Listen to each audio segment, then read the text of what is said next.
میرا غفلت میں ڈوبا دل بدل دے۔ سورہ نمبر 2، سورہ بقرہ۔ اس سورہ کا نام البقرہ اس مناسبت سے رکھا گیا ہے کہ اس میں بنی اسرائیل کے تاریخ کے زمن میں گائے کے قصے کا ذکر ہوا ہے۔ سورہ بقرہ میں 286 آیات اور ٹوٹل 40 رکوع ہیں۔ سورۃ البقرہ ایک مدنی سورت ہے۔ اے بنی اسرائیل، یاد کرو جب ہم نے تمہیں فرعون کے لوگوں سے نجات دی، انہوں نے تمہیں سخت عذاب میں مبتلا کیا تھا۔ وہ تمہارے بیٹوں کو ذبح کرتے تھے اور تمہاری عورتوں کو زندہ رہنے دیتے تھے۔ اس میں تمہارے رب کی طرف سے بڑی آزمائش تھی۔ وہ وقت بھی یاد کرو جب ہم نے سمندر چیر کر تمہارے لیے راستہ بنایا، اس طرح تمہیں بچا لیا اور تمہاری آنکھوں کے سامنے فرعون کے لوگوں کو ہم نے اس میں غرق کر دیا۔ وہ وقت بھی یاد کرو جب ہم نے موسیٰ علیہ السلام سے 40 راتوں کا وعدہ ٹھہرایا تو تم اس کے پیچھے بچڑے کو معبود بنا بیٹھے۔ اس وقت تم اپنے آپ پر بڑا ظلم ڈھا رہے تھے، مگر اس پر بھی ہم نے تمہیں معاف کر دیا تاکہ تم شکر گزار بنو۔ وہ وقت بھی یاد کرو جب ہم نے موسیٰ علیہ السلام کو کتاب توریت یعنی حق و باطل کے لیے کسوٹی عطا کی تاکہ تم اس کے ذریعے ہدایت پا سکو۔ اے بنی اسرائیل، یاد کرو جب موسیٰ نے اپنی قوم سے کہا، لوگوں، تم نے اس بچڑے کو معبود بنا کر اپنے اوپر سخت ظلم کیا ہے، اس لیے تم لوگ اپنے خالق کے حضور توبہ کرو اور ان لوگوں کو قتل کر دو، اسی میں تمہارے خالق کے نزدیک تمہارے لیے بہتری ہے۔ تو جب تم نے ایسا کیا تو اس نے تمہاری توبہ قبول فرمائی، بے شک وہ بڑا معاف کرنے والا اور اس کی رحمت ہمیشہ ہمیشہ کے لیے ہے۔ اے بنی اسرائیل، وہ وقت بھی یاد کرو جب تم نے موسیٰ علیہ السلام سے کہا تھا کہ ہم تمہاری بات کا ہرگز یقین نہیں کریں گے جب تک ہم اللہ کو اپنے سامنے نہ دیکھ لیں۔ اس وقت تمہارے دیکھتے دیکھتے ایک کڑک نے تم کو آ لیا، تم مر چکے تھے، مگر ایک دفعہ پھر ہم نے تمہیں زندگی بخشی تاکہ اس احساس کے بعد تم پروردگار کے شکر گزار بن جاؤ۔ ہم نے تم پر بادلوں کا سایہ کیا، من و سلوہ کی غذا تمہارے لیے فراہم کی اور تم سے کہا کہ کھاؤ یہ پاکیزہ چیزیں جو ہم نے عطا کی ہیں۔ ان سب نعمتوں کے باوجود تمہارے آباء و اجداد نے جو کچھ کیا اس سے انہوں نے ہمارا کچھ نہیں بگاڑا، بلکہ وہ اپنے ہی اوپر ظلم کرتے رہے۔ اے بنی اسرائیل، وہ وقت یاد کرو جب ہم نے کہا اس بستی میں داخل ہو جاؤ اور اس میں سے جہاں سے چاہو مزے سے کھاؤ، اس بستی کے دروازے میں سے عاجزی کے ساتھ سر جھکائے ہوئے داخل ہونا اور پروردگار یہ دعا مانگنا کہ پروردگار ہمارے گناہ بخش دے، ہم تمہارے گناہ بخش دیں گے، اور تم میں سے جو لوگ اچھا رویہ اختیار کریں گے اس پر ہم اور بھی فضل کریں گے۔ مگر ان کو جو بات سکھائی گئی تھی ظالموں نے اسے ایک دوسری بات سے بدل دیا۔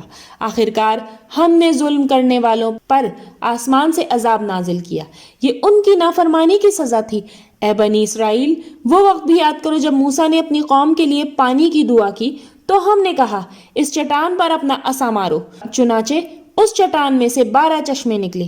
اس طرح ہر قبیلے نے اپنے پانی پینے کی جگہ متعین کر لی۔ اس وقت ہم نے انہیں ہدایت کی کہ اللہ کا دیا ہوا رزق کھاؤ پیو اور زمین میں فساد نہ پھیلاتے پھرو۔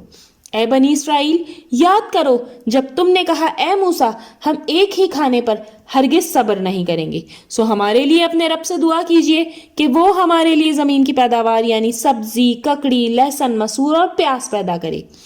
اس پر موسیٰ علیہ السلام نے جواب دیا، تم ایک بہتر چیز کو کمتر چیز سے بدلنا چاہتے ہو؟ اچھا تو جاؤ مصر کسی شہر میں جا کے رہو اور یہ جو کچھ تم مانگتے ہو وہاں مل جائے گا۔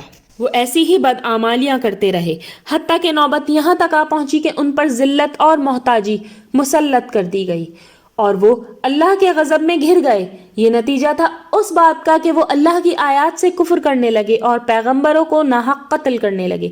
یہ نتیجہ تھا اس بات کا کہ انہوں نے نافرمانی کی اور وہ حد سے بڑھ جانے والے تھے۔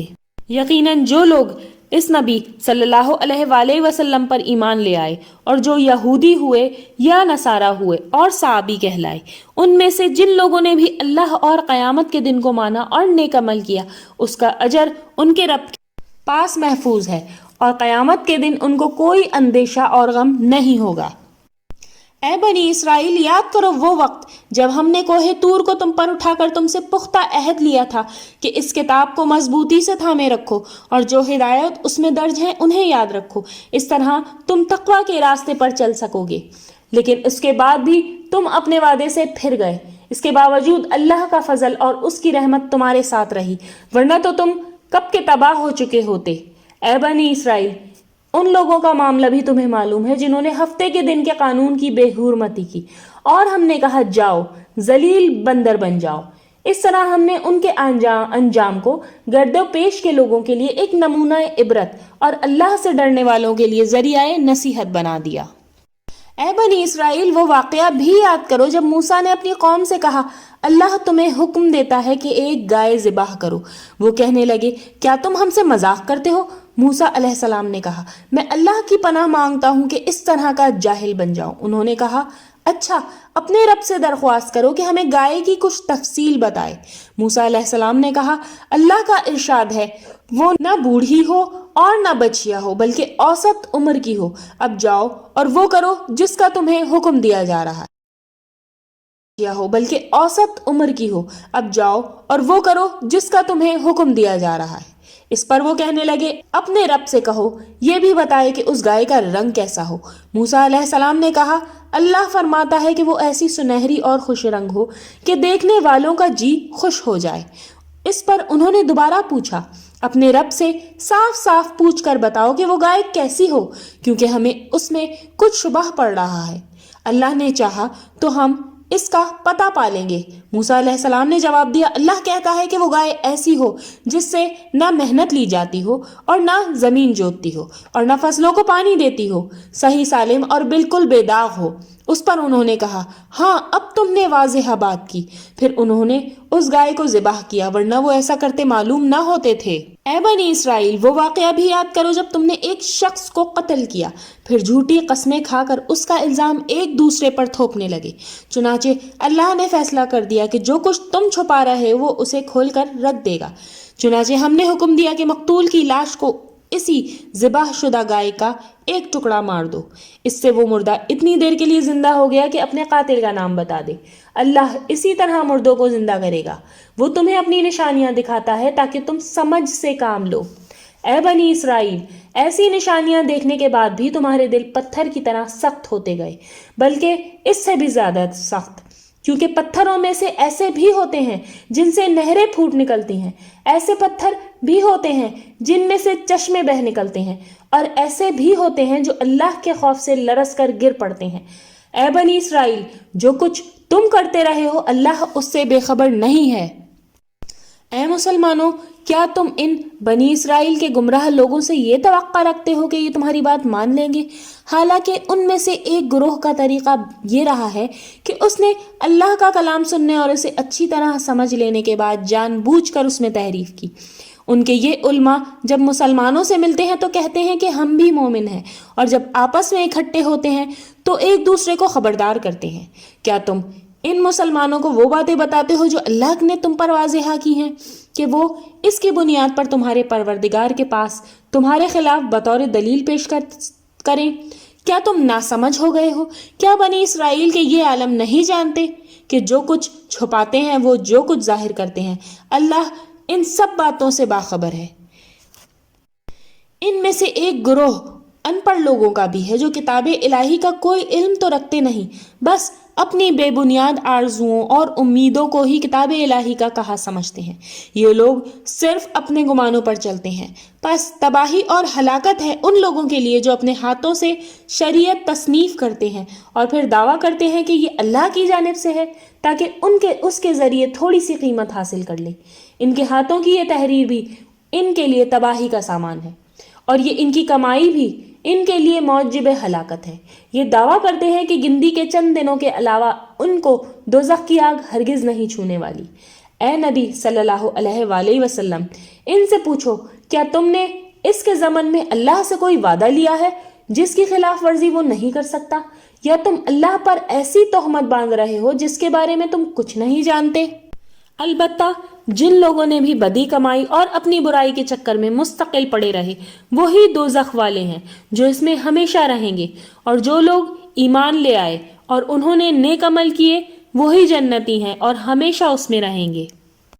وہ وقت بھی یاد کرنے کے قابل ہے جب ہم نے بنی اسرائیل سے یہ پختہ البتہ جن لوگوں نے بھی بدی کمائی اور اپنی برائی کے چکر میں مستقل پڑے رہے وہی دوزخ والے ہیں جو اس میں ہمیشہ رہیں گے، اور جو لوگ ایمان لے آئے اور انہوں نے نیک عمل کیے وہی جنتی ہیں اور ہمیشہ اس میں رہیں گے۔ وہ وقت بھی یاد کرنے کے قابل ہے جب ہم نے بنی اسرائیل سے یہ پختہ وعدہ لیا تھا کہ تم اللہ کے سوا کسی کی عبادت نہیں کرو گے، والدین، رشتہ داروں، یتیموں، مسکینوں کے ساتھ حسن سلوک کرو گے۔ ہم نے ان سے یہ بھی وعدہ لیا کہ لوگوں سے اچھی بات کہو، نماز کا اہتمام کرو اور زکوٰۃ ادا کرو، مگر تھوڑے لوگوں کے سوا تم سب ان وعدوں سے پھر گئے اور اب تک پھرے ہوئے ہو۔ اے بنی اسرائیل، یاد کرو جب ہم نے تم سے وعدہ لیا تھا کہ آپس میں خون نہیں بہاؤ گے اور ایک دوسرے کو اپنی بستیوں سے نہیں نکالو گے۔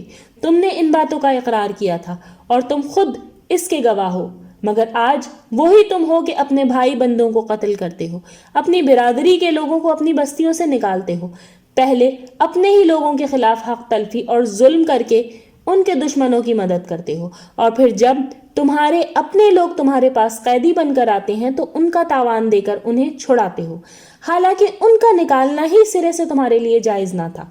تو کیا تم کتاب الہی کے ایک حصے کو مانتے ہو اور ایک حصے کا انکار کرتے ہو؟ تم میں سے جو لوگ ایسا کرتے ہیں ان کی سزا اس دنیا میں رسوائی ہے، اور آخرت میں وہ ایک سخت عذاب میں پہنچا دیے جائیں گے، اور تمہارے کرتوتوں سے اللہ بے خبر نہیں ہے۔ ایسے ہی لوگ ہیں جنہوں نے دنیا کی زندگی کو آخرت پر ترجیح دی، اس لیے نہ ان کی سزا میں کوئی کمی ہوگی اور نہ انہیں کوئی مدد پہنچے گی۔ اے بنی اسرائیل، ہم نے موسیٰ علیہ السلام کو کتاب دی اور اس کے بعد پے در پہ اپنے پیغمبر بھیجے۔ آخرکار ہم نے عیسیٰ علیہ السلام ابن مریم کو کھلی کھلی نشانیاں دے کر بھیجا اور روح القدس سے اس کی تائید کی۔ پھر یہ تمہارا کیا طریقہ ہے کہ جب بھی کوئی رسول تمہاری خواہشات نفس کے خلاف کوئی چیز لے کر تمہارے پاس آئے تو تم اس کے مقابلے میں سرکشی ہی کرو گے؟ اس لیے تم نے کسی پیغمبر کو جھٹلایا اور کسی کو قتل کر ڈالا۔